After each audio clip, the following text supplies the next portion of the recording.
The doctors said his 3 daughters had 10 days to live.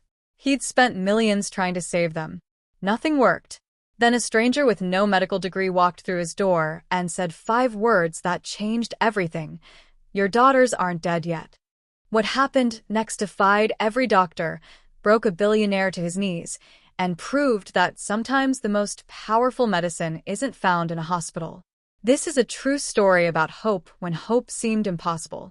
And I promise you, by the end of this, you'll see miracles differently. If you've ever felt hopeless, if you've ever been told something was impossible, you need to hear what happened in that house. Stay with me, because what you're about to hear will restore your faith in the impossible. Welcome to the story room. While you are here, please hit the subscribe button and comment your view on the story and where you're watching from. Section 1.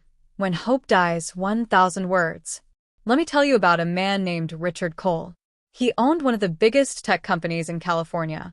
Millions of dollars, hundreds of employees, houses in 3 different states. But none of that mattered anymore. Because the doctors just told him his 3 little girls had less than 2 weeks to live. Richard hadn't cried in 15 years. Not when his business almost collapsed during the recession. Not when he buried his beloved wife Sarah.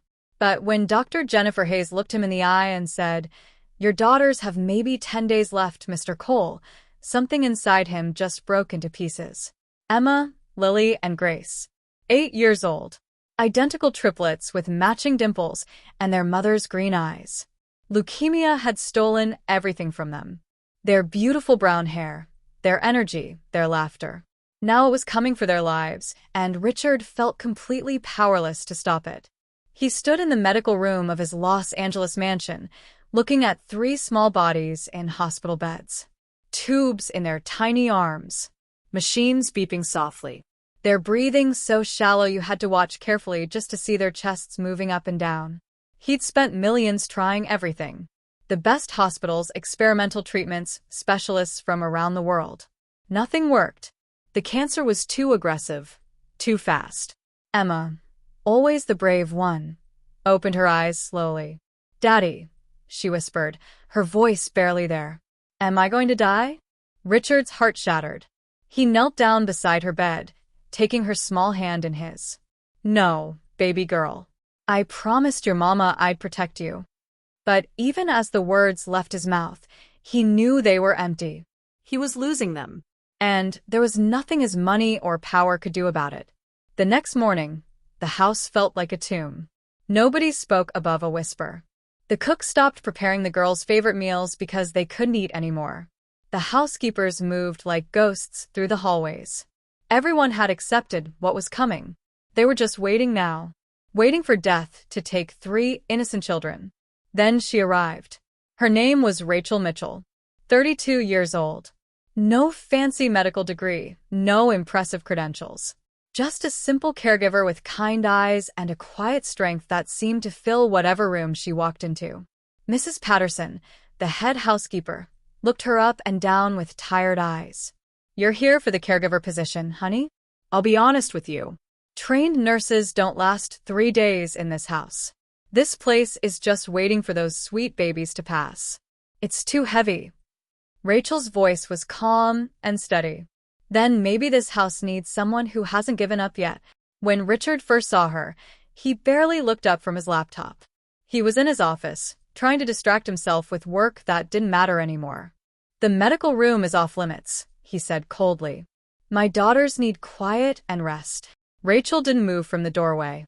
"Mr. Cole, with respect, dying children don't need quiet.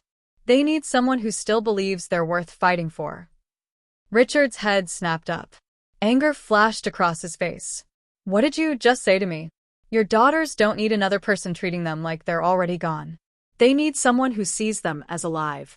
As here. As present." The room went silent. Richard stared at this woman who had nothing. No reason to care about his family. No medical expertise. No logical reason to believe anything would change. But her eyes held something he hadn't seen in months. Something he'd forgotten existed. Hope. "Do whatever you want," he finally muttered, turning back to his computer. "Just stay out of my way." Rachel walked into the girls' room. 3 hospital beds lined up in a row. White walls. The smell of antiseptic and medicine and approaching death. She took off her gloves and touched Emma's face with her bare hand. Human touch. Warm and real. Emma's eyes opened slowly. Who are you? Someone who's staying, Rachel answered softly. Lily stirred in the next bed. Are you another nurse? No, sweetheart. I'm just someone who believes tomorrow is coming for you. Grace, the smallest and weakest, whispered. Everyone treats us like we're already dead. Rachel knelt down beside her bed, looking directly into her eyes. I don't see death when I look at you 3. I see 3 strong girls who still have fight left in them.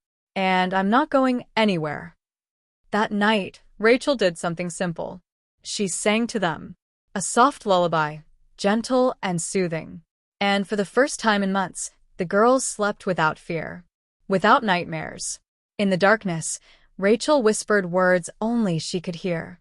I couldn't save you, baby girl. But I'll save them. I promise.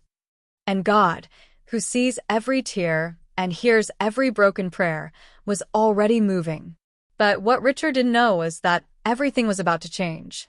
Before we continue, I want you to think about something. Have you ever been in a place so dark, so hopeless, that you couldn't see any way out? Have you ever felt like giving up completely? Sometimes, when everything feels impossible, that's exactly when miracles walk through the door. If you've ever needed a reason to believe again, keep listening. Because this story is about to show you that hope is more powerful than any diagnosis. The next morning, Richard woke up to something he hadn't heard in over a year. Laughter. It was faint, fragile like glass, but it was real.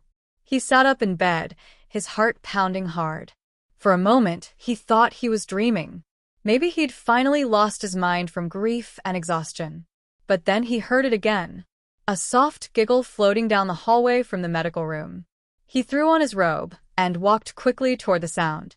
The door was open just a crack. Inside, morning sunlight poured through the windows. Windows that had been covered with heavy blackout curtains for months because the girls were too sensitive to light. Rachel stood beside Emma's bed, holding a hairbrush like it was a microphone. She was singing. Badly. On purpose. Making silly faces and completely off-key. And Emma was smiling. Actually smiling. Her eyes were bright and focused in a way Richard hadn't seen in so long. Lily clapped weakly from her bed, laughing at Rachel's terrible performance. Even Grace's eyes were open, watching with the smallest hint of a smile on her pale face. Richard froze in the doorway, unable to move or speak. Rachel noticed him and stopped mid-song. Good morning, Mr. Cole. He didn't respond. He just stared at his daughters. Their faces were still pale. They were still bald from the treatments that hadn't worked. But something was different. They looked awake. Present. Alive. What are you doing? His voice came out rougher than he meant it to. Rachel set down the hairbrush. We're having breakfast. The girls wanted some music. Music? Richard's jaw tightened. They're supposed to be resting. Conserving their energy. They've been resting for months, Mr. Cole. Maybe it's time they start living again. Richard opened his mouth to argue, to tell her she was being irresponsible and unprofessional. But Emma spoke first. Daddy, she said, her voice stronger than yesterday. Miss Rachel made us laugh. His chest tightened painfully. He hadn't heard Emma speak a full sentence in weeks. He turned and left the room without another word, unable to handle the emotions flooding through him. Over the next few days, the house began to change in small ways. Rachel didn't follow any of the medical protocols. She opened windows, letting fresh air flow through the sterile medical room. She played music. She brought fresh flowers inside. She sat with the girls for hours, not checking charts or adjusting medications. Just talking. Telling stories. Listening to them like they were normal children with normal lives ahead of them. And somehow, impossibly, the girls started responding. They ate a little more each day. They spoke more. They moved more. They asked questions and told jokes and acted like children again instead of dying patients. Dr. Hayes came for her weekly examination. She checked the girls in complete silence, her expression growing more confused with each test.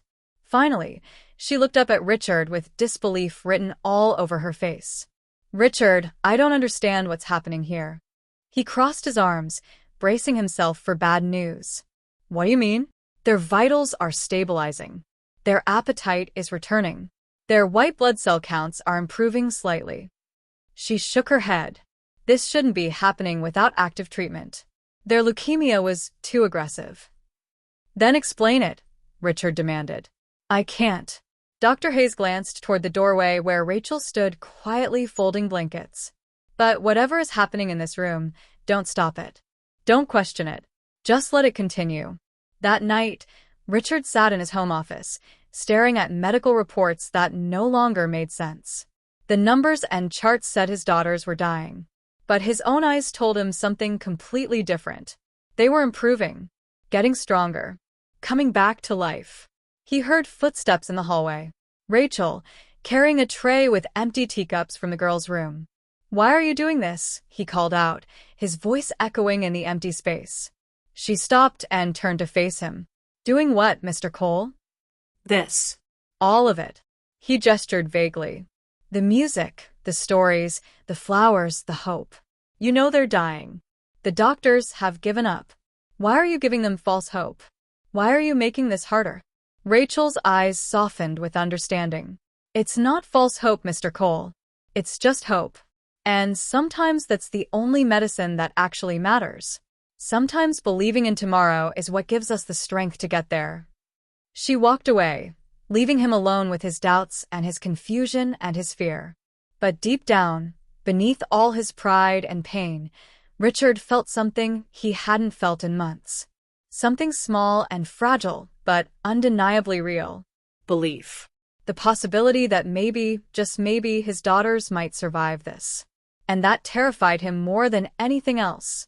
Because if he allowed himself to hope, if he let himself believe they might live, and then they died anyway, he didn't think he could survive that kind of loss twice. So he did what he'd always done. He kept his distance. He stayed in his office. He protected his heart by building walls around it. But those walls were starting to crack. And Rachel Mitchell, with her simple faith and stubborn hope, was the one holding the hammer. What Richard didn't know yet was that in just a few more days, those walls would come crashing down completely. And he would have to face the man he'd become. The father he'd failed to be. 3 days passed. Rachel kept showing up every single morning at 7 o'clock. Never late. Never asking for permission. She'd walk into that medical room like she owned it, pull back those curtains, and let the sunlight flood in like it was the most natural thing in the world. The nurses didn't know what to make of her. She wasn't aggressive or demanding. She wasn't trying to take over their jobs. She just existed in a way that made all their rules and protocols seem small and unnecessary. Richard watched from a distance. He'd stand in the hallway with his arms crossed, listening to her talk to his daughters like they had years and years ahead of them. Like there was no terminal diagnosis hanging over their heads. Like death wasn't waiting just around the corner. It made him angry. No, more than angry. It made him furious. One morning, he overheard her in the kitchen talking to Mrs. Patterson. "I need party supplies," Rachel said casually, like she was planning a normal event. Mrs. Patterson blinked in confusion. "Party supplies? For what?" "The girls turn 8 in 1 week. We're throwing them a birthday party." The entire kitchen went silent. The cook stopped stirring. The housekeepers stopped moving. Mrs. Patterson's face went pale as paper.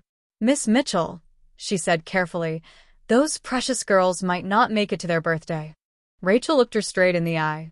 "Then we make absolutely sure they do." Richard appeared in the kitchen doorway. His voice was ice cold. "What did you just say?"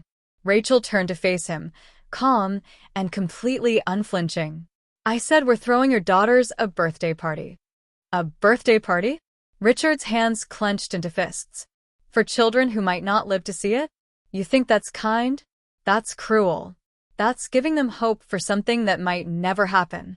"No, Mr. Cole." Rachel's voice stayed gentle but firm. "What's cruel is treating them like they're already gone. What's cruel is giving up on them before they've stopped fighting.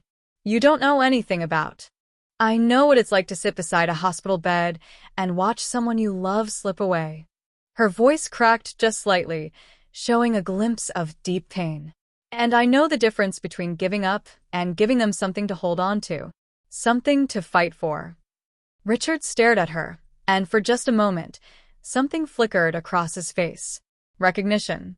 Understanding. Raw pain that matched her own. Then he turned and walked out without another word. But Rachel didn't stop.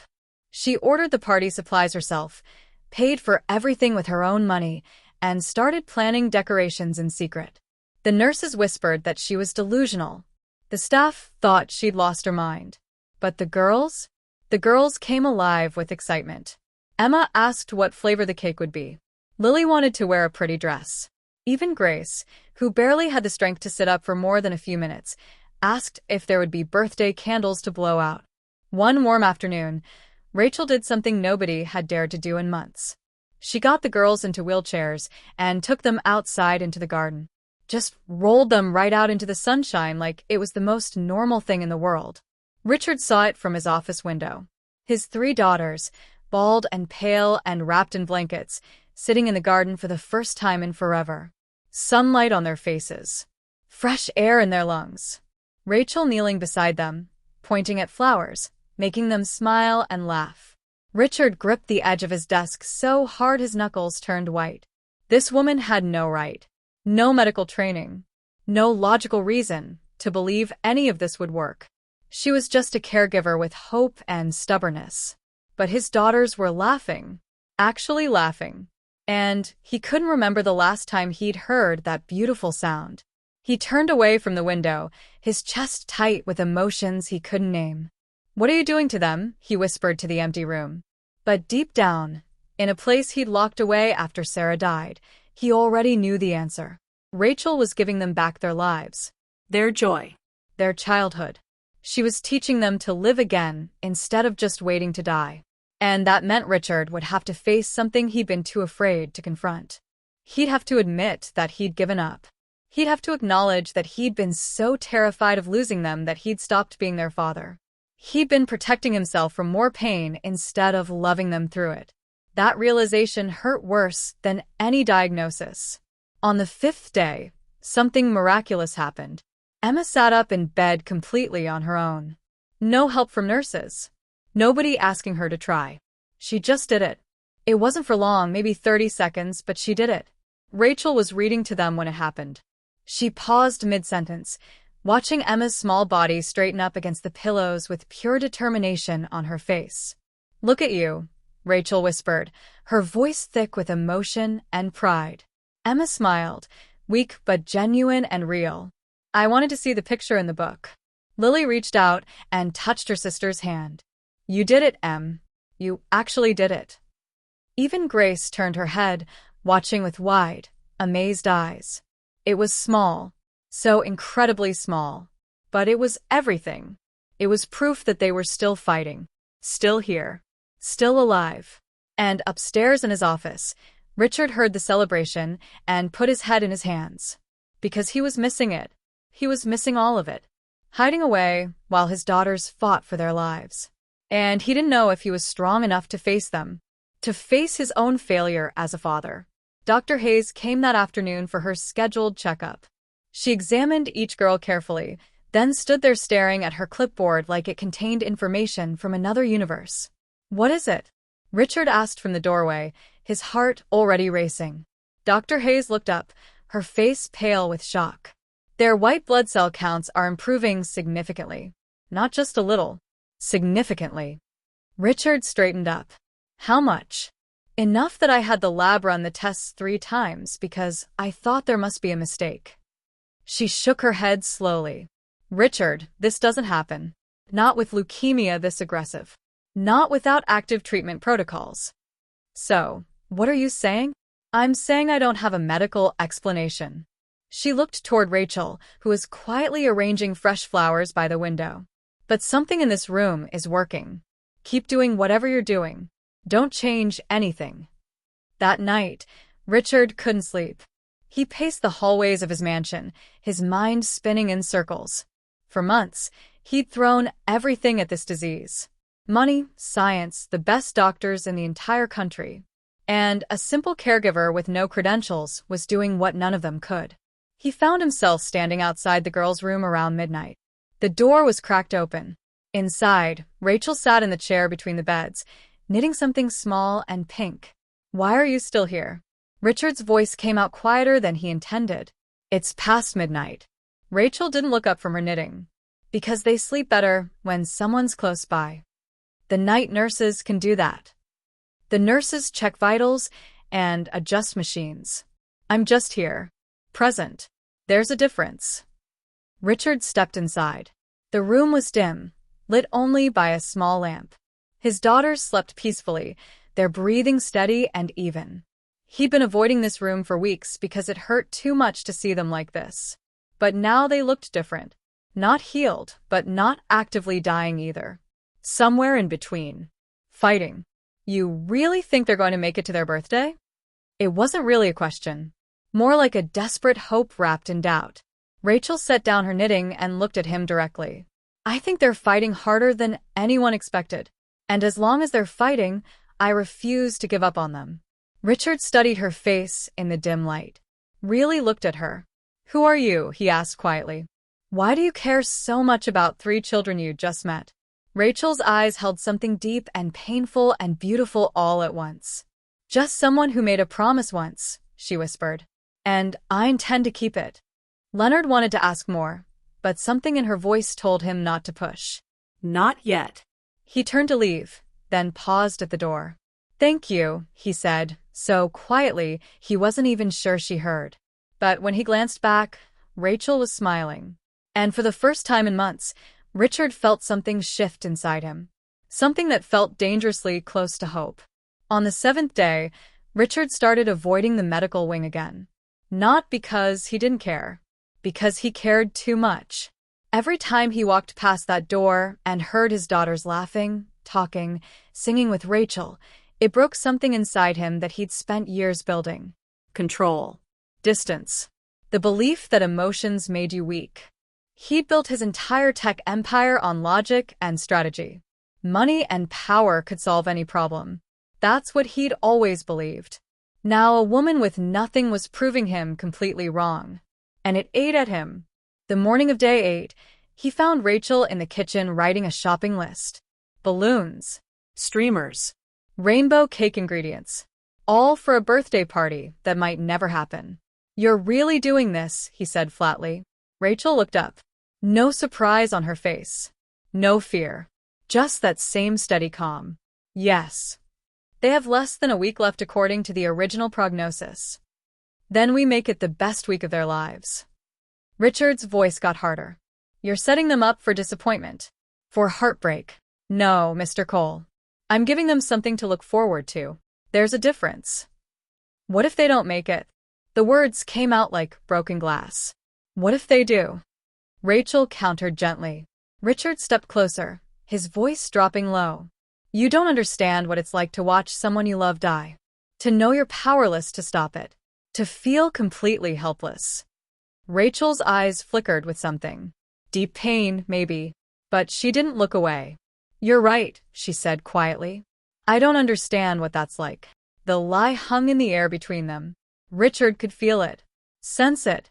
But he didn't push. "I'm their father," he said. "I know what's best for them." "Then why haven't you spent more than 5 minutes in their room this entire week?" The words hit him like a physical blow. Richard stared at her, anger rising hot in his chest. "How dare you?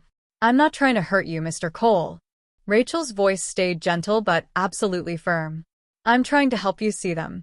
Really see them. Before it's too late." Richard's hands clenched into fists. He wanted to yell, to fire her, to throw her out of his house. But he couldn't, because somewhere deep down, beneath all his pride and fear, he knew she was absolutely right. He'd been hiding, running, protecting himself from more pain instead of being present for his daughters when they needed him most. He turned and walked away without another word, his heart pounding and his mind screaming. But the walls around his heart? They were cracking, breaking apart piece by piece. And soon, very soon, they would shatter completely. The morning of the girl's birthday arrived. Richard woke up early, his heart heavy with dread and something else. Something that felt like fragile hope. 10 days ago, Dr. Hayes had given his daughters 2 weeks to live. Today was day 10. And they were still here, still breathing, still fighting. He walked downstairs and stopped at the dining room doorway. What he saw took his breath away.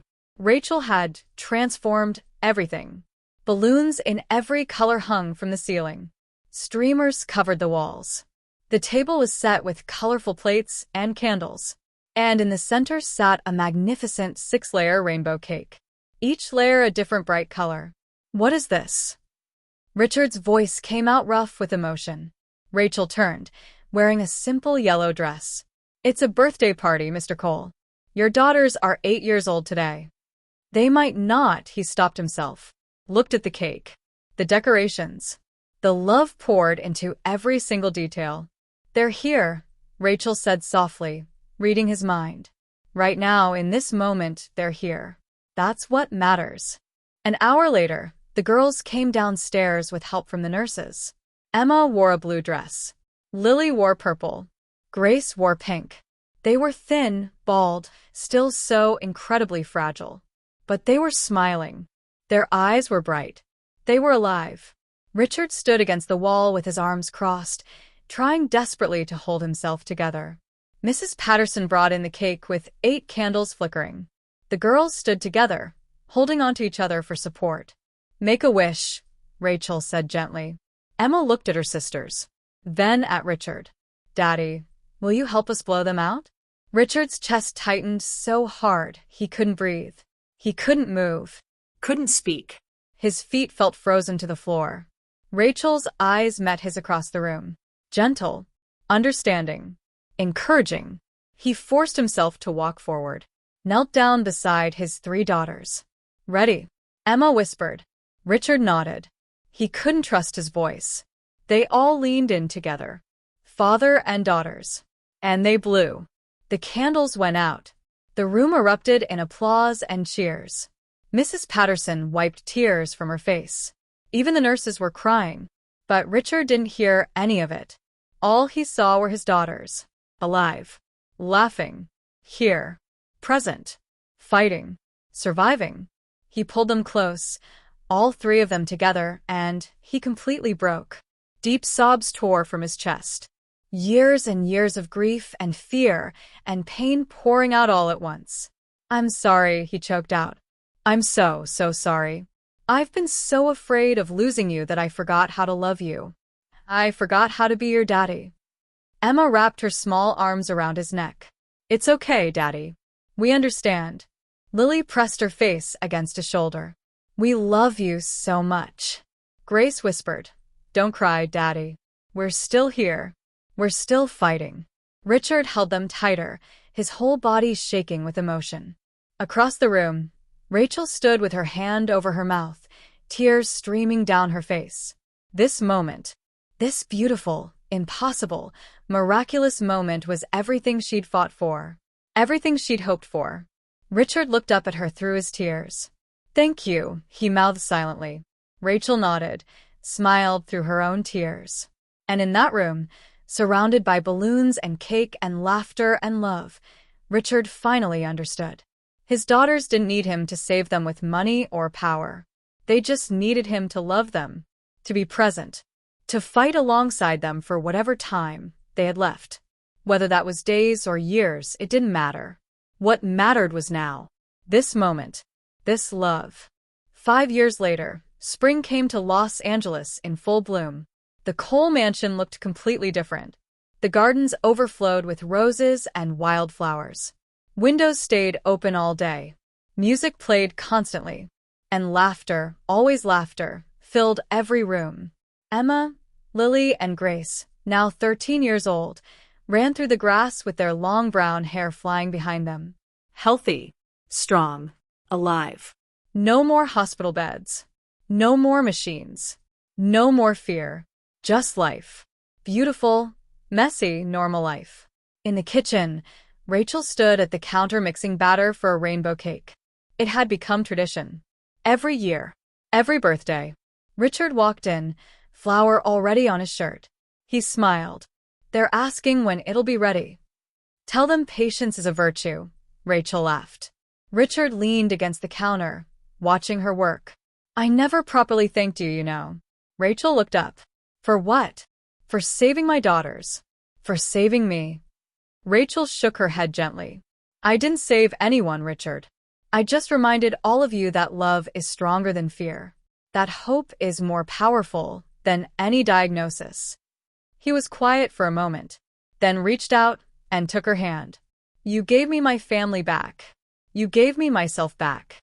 And you gave me a reason to keep my promise, Rachel whispered, her eyes filling with tears.